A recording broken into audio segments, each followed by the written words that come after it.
Hi everyone, welcome back to my channel. I am starting my August reading wrap up today. Sorry, my brain was not moving as fast as I wanted it to. And I finished Rememberings by Sinead O'Connor. This is a memoir. Reading it obviously because of Sinead O'Connor's untimely death 2 weeks ago now, I think.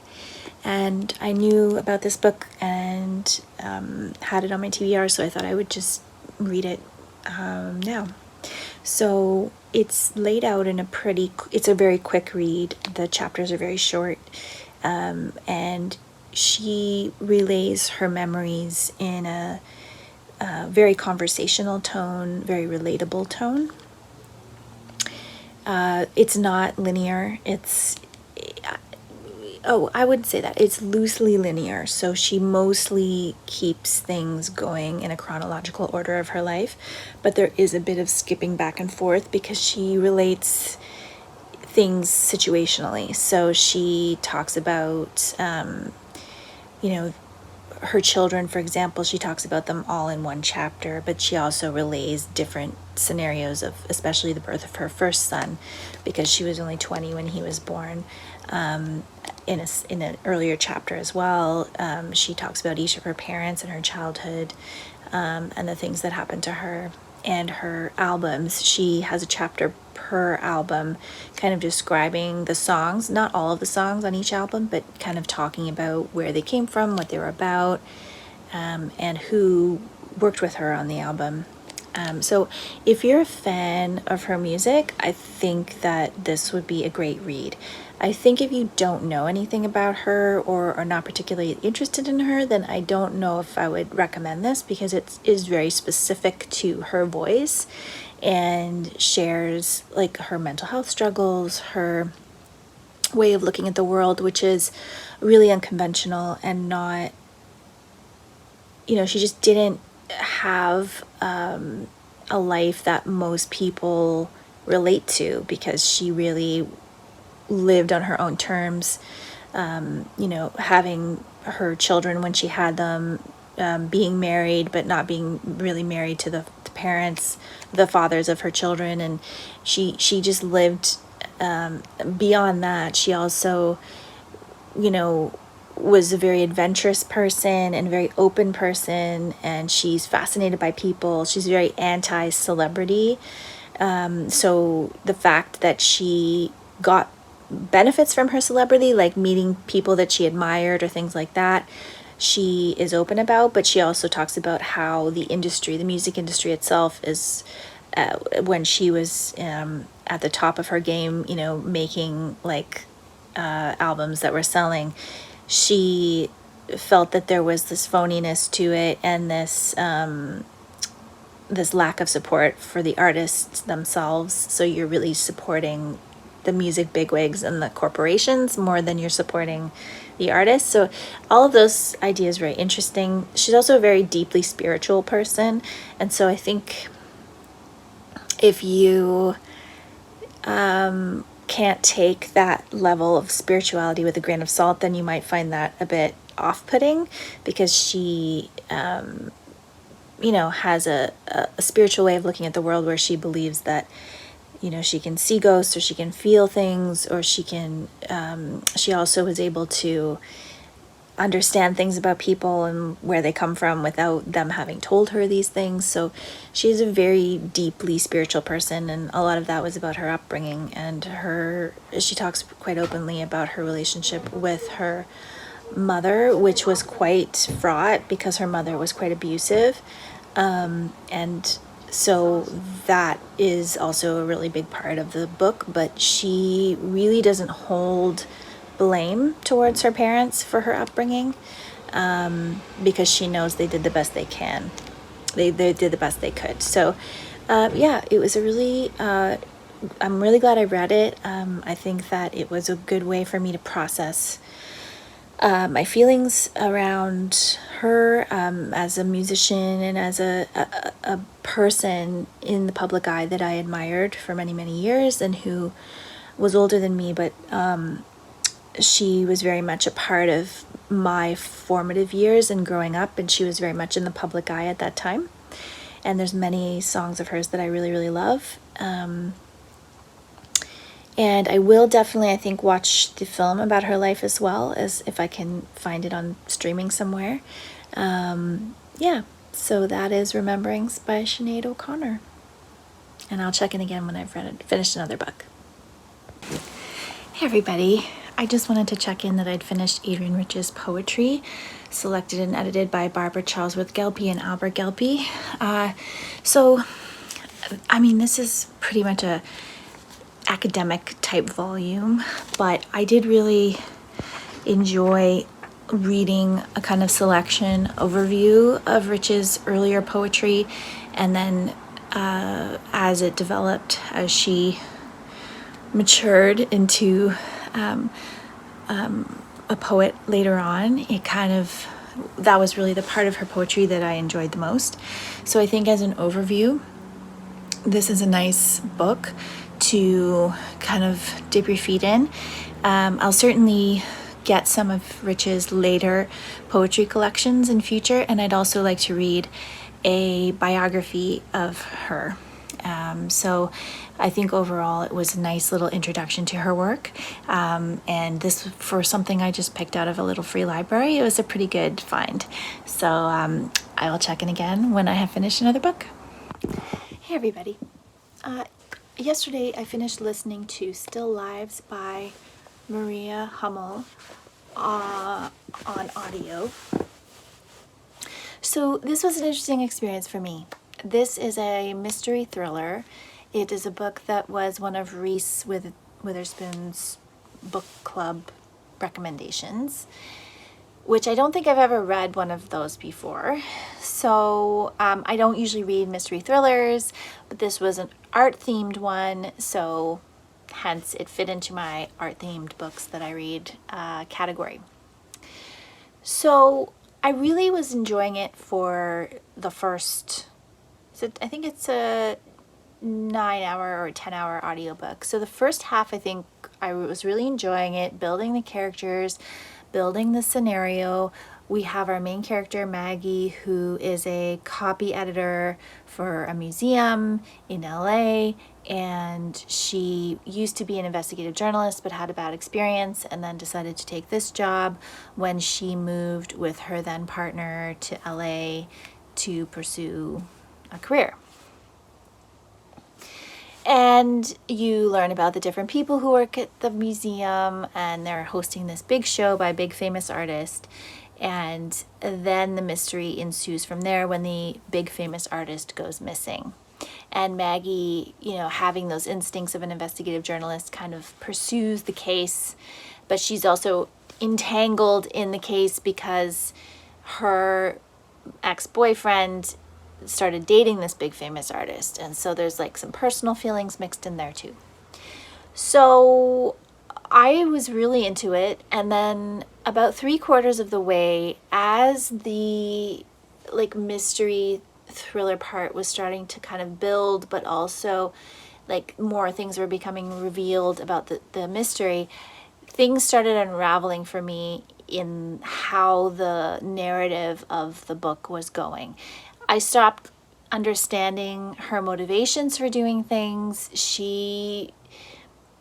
The writing style also started to get to me a little bit, where it was too much of a, I walked up the stairs, then I turned right, then I walked into a bedroom. Like those, when you're describing something too specifically and you're thinking like, this is not building anything, this is not really telling me anything or building up tension. It's just like, it's not good writing. To me, it's not good writing. And then as the mystery started to be revealed, I felt that the suspect was a little bit underwhelming. Like the resolution of who was the bad guy was underwhelming. I thought that I didn't get enough of whatever the author was trying to to pursue in terms of the message behind it, because the message was a lot about violence against women, against murdering women, but then there was these kind of reflective, like, societal commentary that was being brought into the narrative, but it never really brought us anywhere. It never really said anything. It just kind of explained more of it. And so I feel like this novel was really trying to appeal to the true crime obsession in, middle-aged women, a lot of white women, I think, that's prevalent in U.S. society. And it was trying to play off of that and trying to make some sort of a commentary on it, but the commentary wasn't very successful. So the last part of the book kind of lost me. I was still invested enough to follow through to the end and listen to it to get the resolution, but I wasn't very impressed by the resolution, or, in the end I didn't really care what happened to Maggie or how things resolved.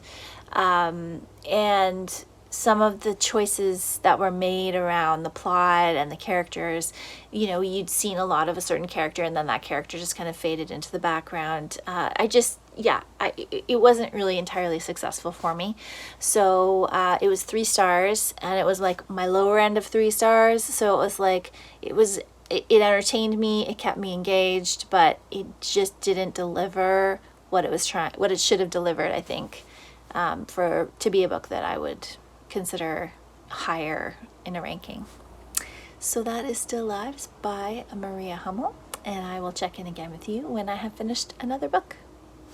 Hey everyone, so today is Wednesday, August 30th, and I have finished my last book for August, and that is The Break by Katherena Vermette. So I absolutely adored this novel. I will try to articulate it, but I find sometimes you love a book so much it's almost impossible to convey in words how and why and all those things. But I'm going to do my best. So this book has one of my favorite effects. It had one of my favorite effects on me. And this can happen through novels. This can happen through, I think, nonfiction as well, memoir usually. And it also happens for me in TV and films, where everyday life is portrayed in such a full and round way that I feel like I could live in this world that the book creates and with these characters forever. I would just continue to read about them and continue to be part of their lives, even if they're just doing normal things, chatting, making tea, lamenting lost memories. The relationships in this novel are exquisitely portrayed. There's a lot of hard things that happen in this novel. A lot of devastating, terrible things happen. Violent things, sad things happen. Despite that, it is a novel of beauty, connection, hope, persistence, endurance, survival. I was so moved by this. It's probably going to be my top read of 2023.